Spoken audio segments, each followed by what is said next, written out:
राष्ट्रवादीच्या विधानमंडळ सदस्यांची आज महत्त्वाची बैठक आहे। उपमुख्यमंत्री सुनेत्रा पवारांच्या उपस्थितीमध्ये ही बैठक बोलावण्यात आली। सुनेत्रा पवारांच्या उपस्थितीमध्ये आज पहिलीच बैठक होते। संध्याकाळी 6 वाजता देवगिरी बंगल्यावर बैठक बोलावण्यात आलेली आहे। अजितदादांच्या निधनानंतर आता सुनेत्रा पवार पक्षाची धुरा सांभाळत असल्याचं पाहायला मिळतंय आणि राष्ट्रवादीच्या विधानमंडळ सदस्यांची आज महत्त्वाची बैठक आहे। संध्याकाळी 6 वाजता देवगिरी बंगल्यावर बैठक बोलावण्यात आली आहे।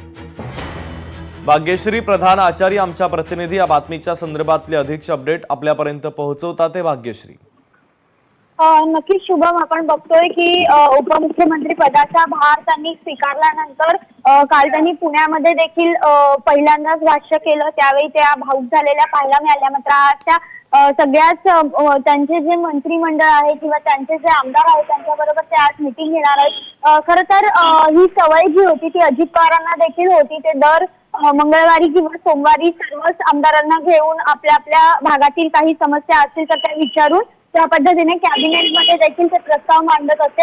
आणि ही सवय जी आहे ती अजित पवारांना असल्यामुळे त्यांनी देखील तसंच कामकाज जे आहे अजितदादांसारखं ते पुढे ठेवण्याचा निर्णय घेतलाय। काल देखील त्या म्हणाल्या की अजितदादांसारखंच काम मी करीन। त्यानुसार आज त्या ही सगळी मीटिंग घेताना पाहायला मिळणार आहेत आणि या मीटिंग मधनं नेमकं काय निघतंय हे बघणं देखील महत्त्वाचं ठरणार आहे। ठीक आहे भाग्यश्री, अत्यंत महत्त्वाचे अपडेट या बैठकीच्या संदर्भातले तू पोहोचवलेले आहेत। तुर्तास धन्यवाद। लोकशाही मराठी ऐका, पहा, जागरूक रहा।